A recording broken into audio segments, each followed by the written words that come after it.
함께 나눌 사장의 말씀을 한마디로 요약하자면 들려주시는 여호와의 말씀을 지키라입니다. 들려주시는, 즉 하나님께서 먼저 말씀을 듣게 하시겠다라는 선포입니다.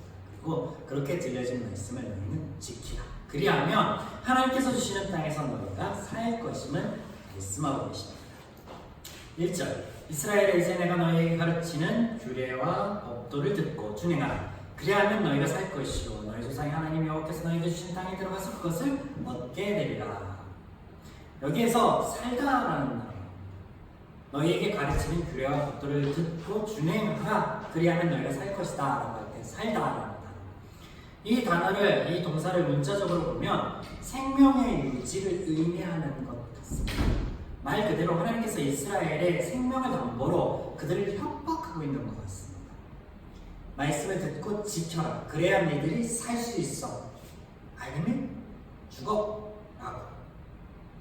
그런데 우리가 출애굽의 모든 여정 가운데 이미 보았듯 하나님께서는 이스라엘을 구원하고 회복하며 살리시는 분이시지 죽이시는 분이 아니셨습니다.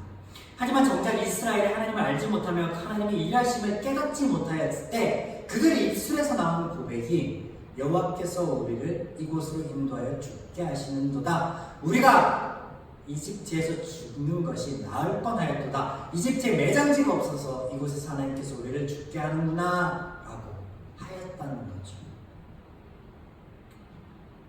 우리가 만약 이 부분을 하나님의 협박 비슷한 것으로 받아들인다면 그것은 이스라엘의 시각, 즉 죄인의 관점일 것입니다. 1절에 살다라는 이 동사는 문자적인 의미를 뛰어넘는 것이죠. 여기서 사용된 단어가 히브리어로 하야입니다. 하야는 영어의 두 동사처럼 아주 자주 사용되는 단어입니다. 본문에서. 그 의미 또한 아주 다양하고 많습니다. 특별히 이 원문에서 이것을 사역형으로 기록하고 있는데요. 이것이 사역형 동사로 사용될 때 어떤 의미를 갖냐면 이런 의미를 갖는데 재생시키다, 살게 하다, 생명을 주다, 소성시키다, 회복시키다, 구원하다, 이런 의미로 사용됩니다. 그래서 본문은 하나님 말씀 안에서 생명력 있는 삶, 풍성한 삶, 행복한 삶을 살아갈 수 있음을 말씀하시는 겁니다. 어떻게? 하나님의 말씀을 따를 때. 이런 말씀 안에서 죄인된 이스라엘의 상태를 우리가 알 수 있는데 그것은 그들이 죽어가는 상태라는 거예요. 다시 하나님께서 하나님의 말씀을 통해서 너희가 살 수 있게 하라, 너희가 행복을 구현하게 하라라고 하신 것은 반대로 뒤집어 보면 지금 이스라엘 이 죄인들의 삶은 죽어가고 있는 삶, 행복하지 못한 삶, 아픔이 있는 삶이다라는 거예요. 역으로 생각해 보면 이해가 되시죠?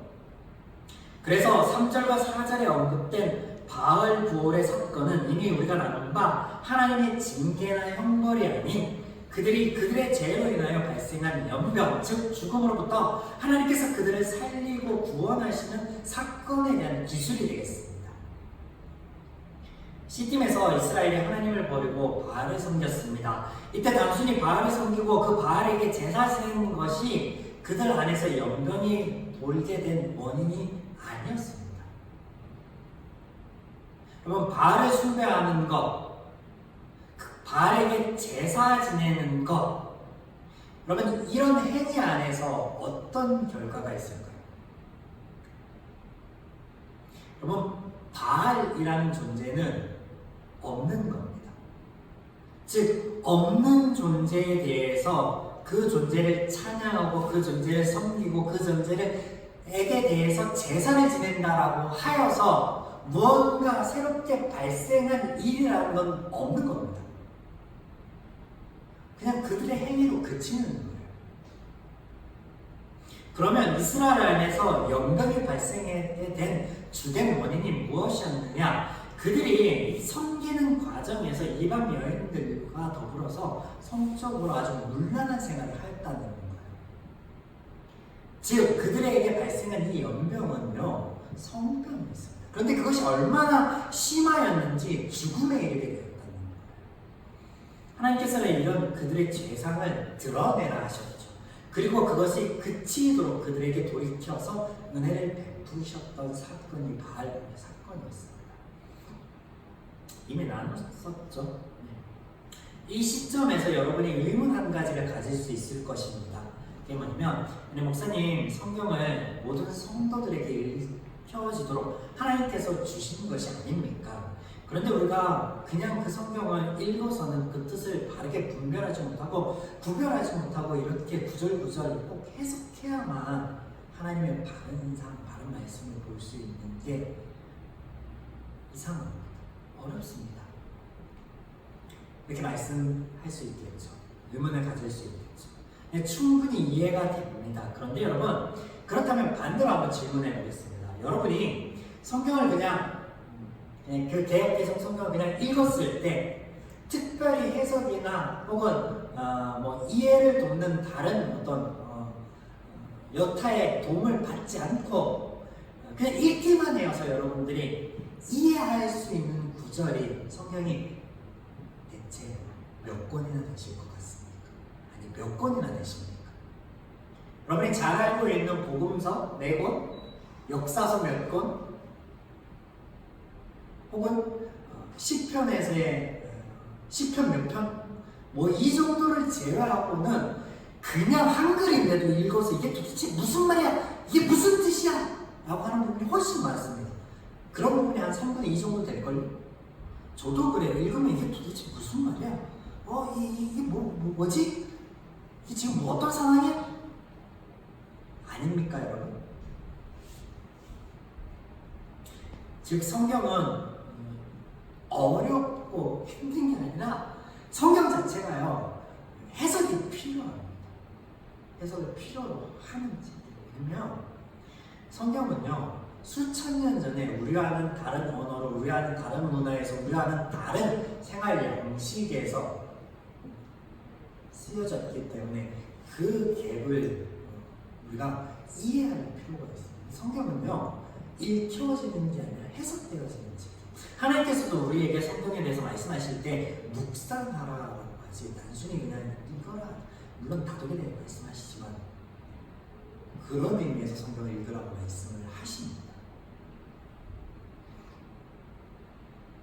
또 성경을요, 하나님의 눈으로 보지 않으면요, 하나님께서 말씀하시는 방식으로 보지 않으면요 어렵습니다.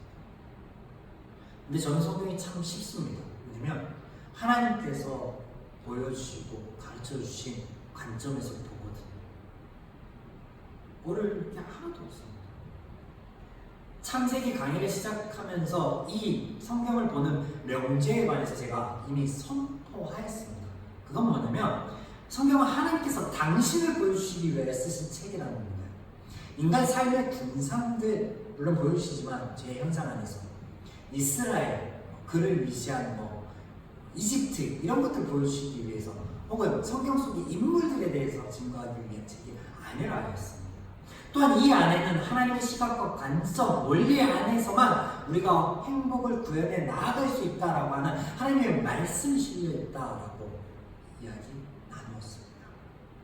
즉 성경이 우리에게 어렵고 대부분의 해석이 필요한 것으로 여겨지면 성경 자체를 우리가 하나님의 관점에서 보는 게 아니라 지금까지 우리 안에서, 우리 삶에서 우리를 이끌어왔던 그런 죄적인 관점으로 보고 있기 때문에 어렵고 힘들고 앞뒤가 맞지 않는 것과 같이 보인다라는 겁니다.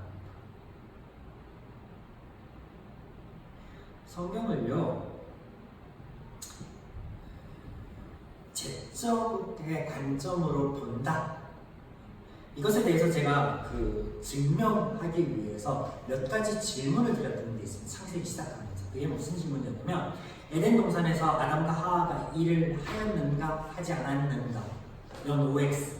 하나님께서 가축을 따로 만들었는가 만들지 않았는가, 하나님께서 채식을 하도록 하셨는가, 처음부터 채식과 육식이 공존하였는가, 즉 그 말은 채식동물과 육식동물을 하나님께서 같이 만드셨는가, 또 아담에게 선악과를 따먹지 말라고 하였는가, 아담과 하와에게 동시에 선악과를 따먹지 말라고 하였는가 라는 질문들을 드렸습니다. 그런데 그 질문들에서 성경에서 명확하게 기록하고 있는 이 단순한 이야기에서도 우리가 정확한 답을 내리지 못하고 헷갈려 있습니다. 왜냐면 성경을 하나님의 관점에서 보지 않고 저쪽의 관점에서 보아하는 거죠. 지금까지 우리가 들어서 안다라고 하는 그 관점 안에서 보아왔거든요. 근데 그게 창세기였습니다. 창세기. 66권 중에 첫 권에서부터 그렇게 1장에서부터 그렇게 삐걱대기 시작하였다는 거예요.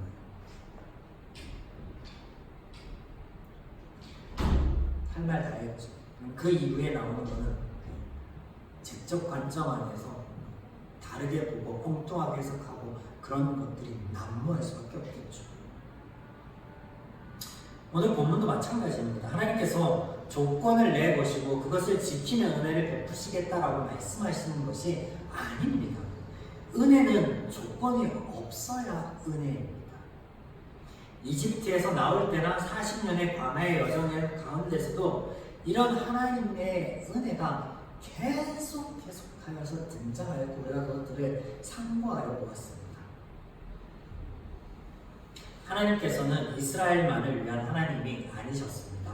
이스라엘이라는 특별한 민족을 만드시기 위하여 역사하시지도 않으셨습니다. 이스라엘을 위하여 다른 여러 나라의 민족들을 핍박하지도 않으십니다.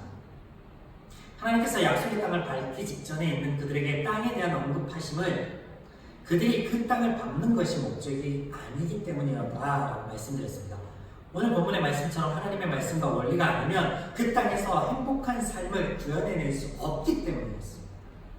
그래서 하나님께서 그들이 듣고 기억해야 될 말씀, 행복한 삶의 원리를 말씀하시기 전에 광야의 모든 여정을 통하여서 그들이 기억하고 그들의 마음을 조성하시는데 그게 뭐냐면 하나님의 약속이 성취된다라는 것, 그 약속의 성취를 위해서 오늘도 하나님께서 일하고 계신다라는 것을 보이시는 작업을 하셨습니다.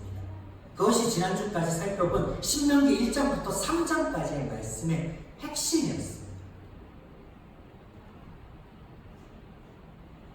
하나님께서 하신 말씀이 이루어짐을 또한 그 말씀을 이루기 위하여 동행하시고 일하셨던 하나님에 대하여 보게 하시고 깨닫게 하시는 것, 여러분 이것이 선행되어야 이 말씀이 선행되어야 또 이 과정이 선행되어야 이후에 들려주시는 하나님의 말씀을 지켜 행하는 우리의 마음이 움직이는 다음 단계가 진행될 수 있습니다.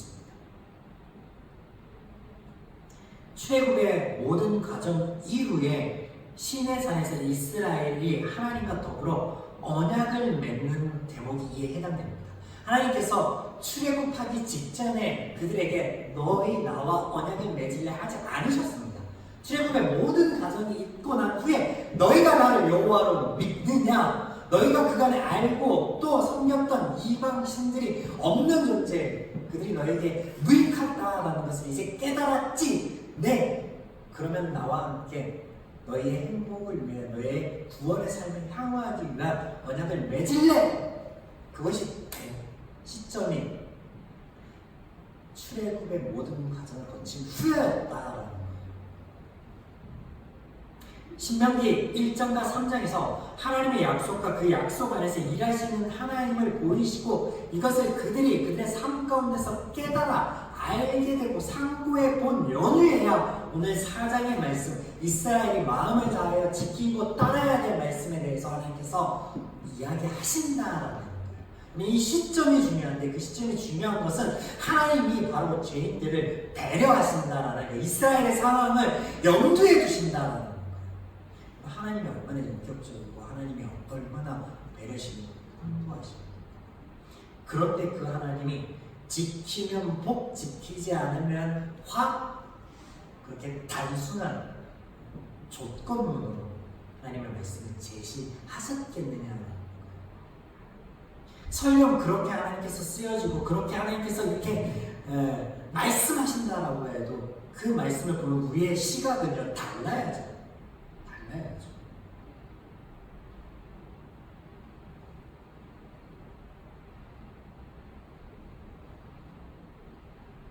신명기 10장 12절과 13절 말씀입니다. 이스라엘아, 내 하나님 여호와께서 내게 요구하시는 것이 무엇이냐? 하나님이 이스라엘에게 요구하는 것이 뭐냐? 곧 내 하나님 여호와를 경외하여 그의 모든 도를 행하고 그를 사랑하며 마음을 다하고 뜻을 다하여 내 하나님 여호와를 섬기고 내가 오늘 내 행복을 위하여 내게 명령하는 여호와의 명령과 규례를 지킬 것이 아니냐. 그러면 하나님을 섬기게 하기 위해 이스라엘을 세우신 것, 그들을 인도하시는 것이 아닙니다. 이 말씀, 우리가 방금 제가 읽어드린 신명기 10장 12절과 13절의 말씀이 하나님을 경외하는 방법, 하나님을 섬기는 방법에 대해서 말씀하고 계신 게 아니에요.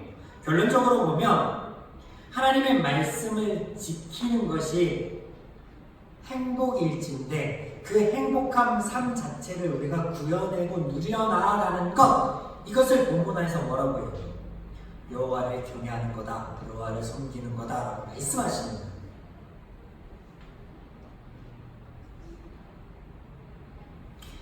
오늘 본문에서 하나님께서는 오히려 당신을 섬기지 말라라고 간접적으로 말씀하십니다. 하나님께서 오늘 본문에서 당신을 섬기지 말라고 하신다고요. 이게 무슨 말이에요? 여러분, 지금까지 신앙생활하면서 교회를 다니면서 하나님 말씀을 들으면서 하나님 섬기라라고는 들었지만 하나님 섬기지 말라라고 하신 하나님 말씀 들어본 적이 있으십니까? 없을 거예요. 오늘 본문에 등장합니다. 오늘 본문에 등장. 한번 보실까요? 본문 10절 이후에 보시면 들려주시는 말씀을 지키고 행해야 될 하나님의 말씀에 대해서 구체적인 언급이 나오는데 그 한 가지 언급이 뭐냐면 우상을 만들지 말라는 거예요. 그 우상을 만들어 섬기지 말 것을 말씀하시는 거예요. 이것에 대해서 말씀하시면서 12절과 15절에서 하나님께서 말씀하시는데 당신의 형상을 보이지 않고 목소리만 듣게 하셨다라고 말씀하십니다. 하나님이 이스라엘 백성과 언약을 맺을 때 하나님의 목소리만 들려주시고 하나님의 형상을 보이지 않았다라고 말씀하세요. 그 이유가 뭐예요? 그 이유가 뭐겠어요? 만들지 말라고요. 하나님의 형상을 만들지 말라고요. 하나님의 형상을 만들면 그 만들면에 대한 이유가 뭔데요? 그러면 세상 사람들이요 우상이라는 것을, 종교라는 것을 만들고 섬기는 이유가 뭐예요? 그들의 행복을 위함인데 그것을 위해서 섬기려고 하는 거예요. 섬기려고. 근데 하나님이 보여주시지 않았어요. 만들지 말라고. 그 말은 뭐예요? 하나님은 섬기지 말라는 거예요.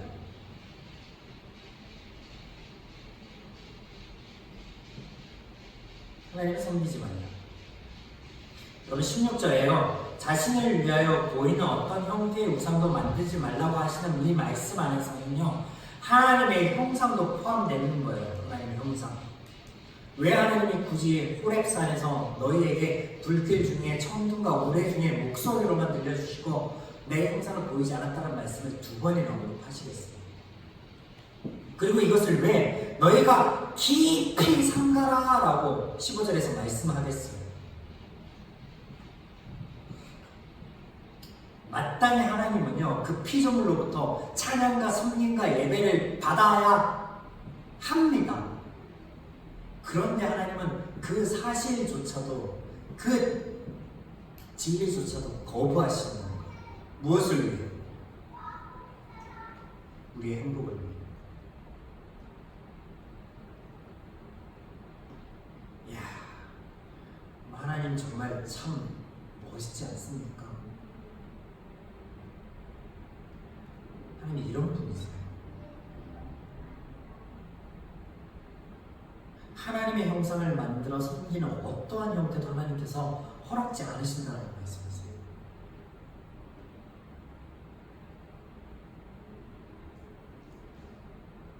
또한 19절 말씀, 19절. 또 그리하여 내가 하늘을 향하여 눈을 들어 해와 달과 별들 하늘 위의 모든 천체 곧 너희 하나님 여호와께서 천하 만민을 위하여 배정하신 것을 보고 미혹하여 그것을 경배하며 섬기지 말라. 하나님께서 말씀하시기를 인간들이요 만드는 이 우상이라는 게 그들의 상상 속에서 나오는 게 아니라 그들이 어렴풋이 보거나 경험한 것들에서 나오는데 그게 뭐예요? 동물, 식물, 하늘의 별과 달 이런 것들을 통해서 만든다는 거예요. 그런데 그것이 너희에게 너희가 섬길 대상이 아니라 너희를 위하여 하나님께서 주신 선물이다 라고 선포하십니다. 야, 니들이 만들어서 섬기고자 원하는 거, 그게 너희의 손님의 대상이 아니라 너희의 행복한 삶을 위해 내가 너희에게 준 선물이다 라고 선포합니다. 선물이다.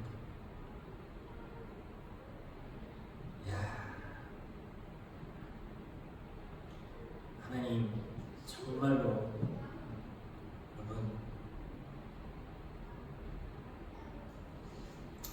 그런데 만약 너희가 이것을 잊고 너희 마음이 변하고 후패하여 우상을 만들어 섬기면 그것이 너희에게 올무가 되고 화가 될 것인데, 그런데 하나님께서는 25절 이후에 그럼에도 불구하고 너희에게 은혜 베풀기를 쉬지 않겠다라고 선포하십니다.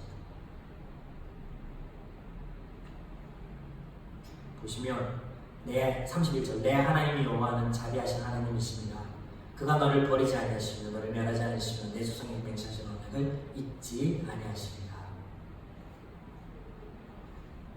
하나님께서 끝까지 너희들을 책임져 주실 것이다 라고 말씀하세요. 이런 은혜롭고 자비하신 하나님, 죄인을 향한 사랑이 넘치는 하나님에 대한 한 줄 표현이 등장하는데 그게 24절이에요. 24절 여러분 한번 읽어볼까요? 24절 시작.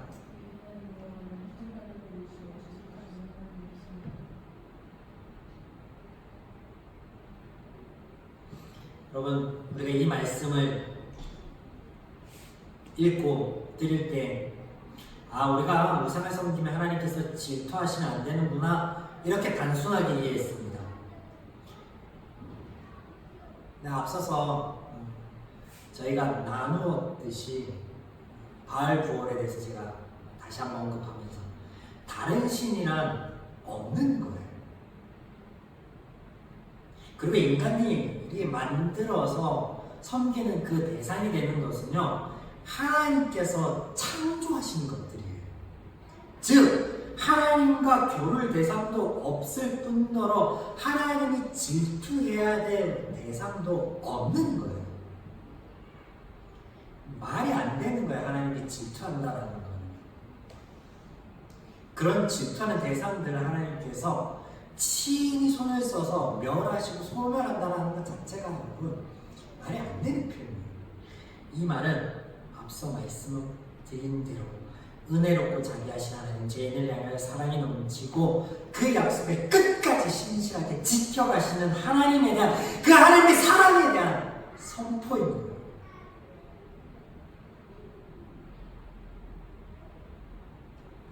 세상에 다른 신은 없으며 오직 한 분이신 여호와만이 계심을 너희가 경험하여 알지 않느냐?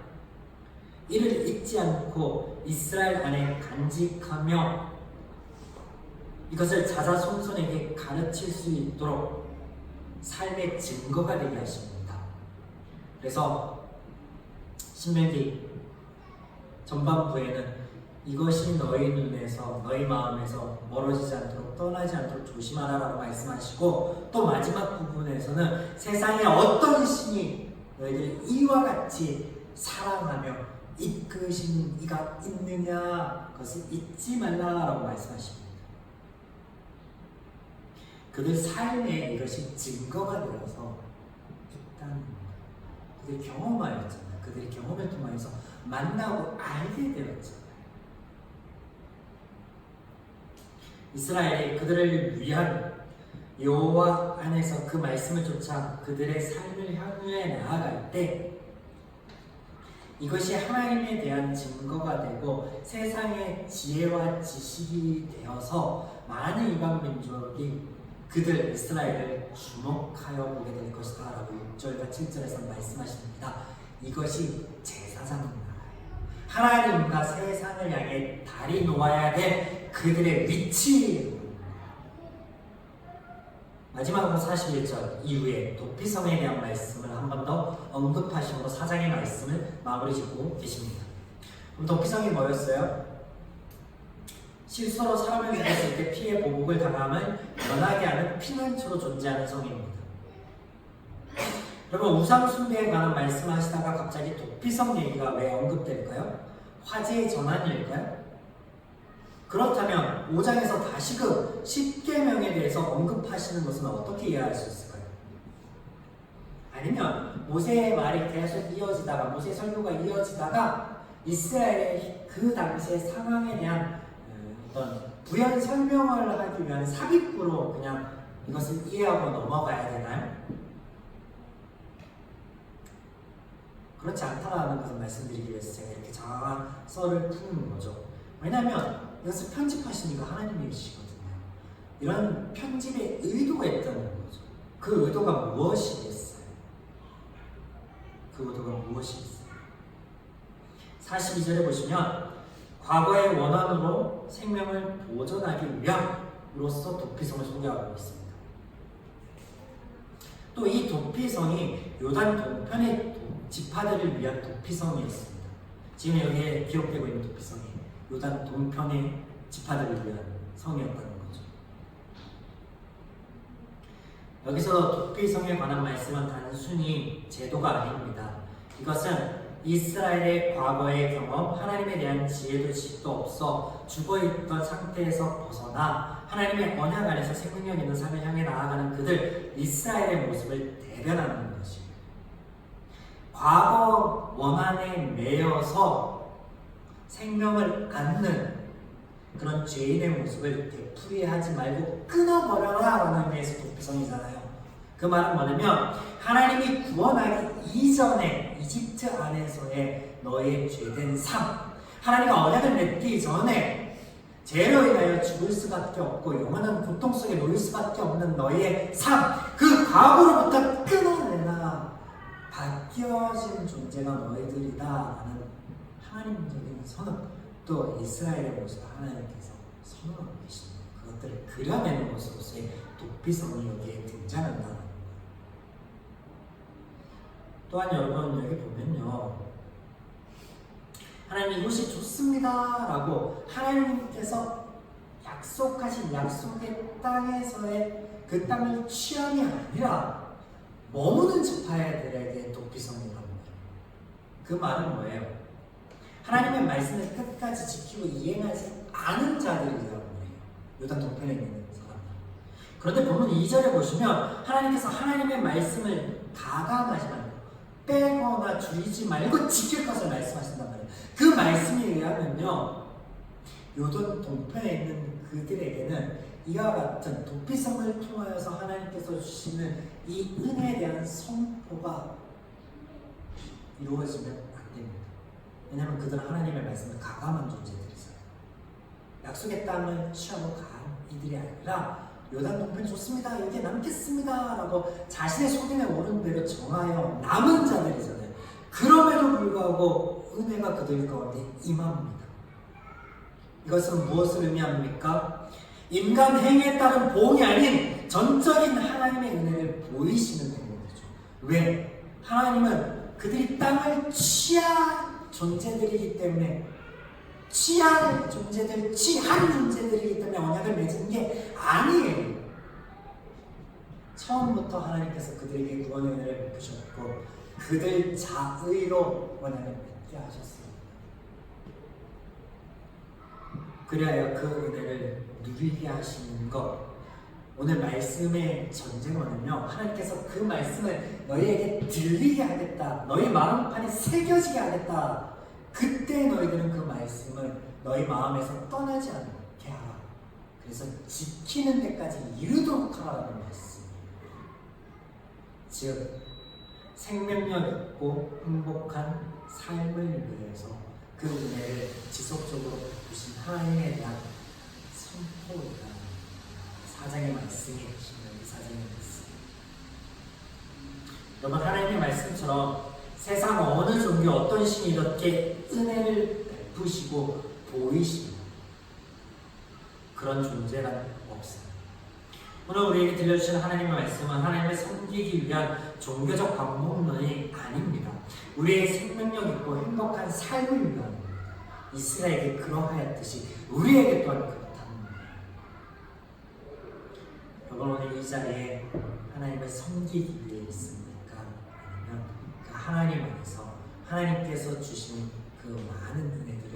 누리기 위해 앉아 있습니다. 우리가 한 가지 염두에 두고 잊지 말아야 될 것, 내 삶 가운데 풍성한 누림을 위해 하나님께서 주신 것들이 있습니다. 우리 삶에서 그것이 건강일 수도 있고요, 재물일 수도 있고, 직장, 가족 등 여러 형태로 하나님께서 주셨겠죠. 그런데 그 주신 것들이요, 우리 마음의 미혹함으로, 우리 기준의 변화로 우상이 되지 말아야 된다. 우리가 하나님 안에서 은혜를 누리기 위해서 하나님께서 주신 것들이요, 우리의 발목을 잡는 올무가 되지 말게 해야 된다. 여러분, 그렇게 되기 위해서는 우리가 어떻게 해야 됩니까? 하나님의 말씀 안에서 깨어있고 더욱 지혜로워야. 다른 거 없습니다. 이를 위해서 하나님께서 한 가지, 성경 66권을 통틀어서 강조하시는 한 가지, 너희는 주야로 이 말씀을 묵상하라.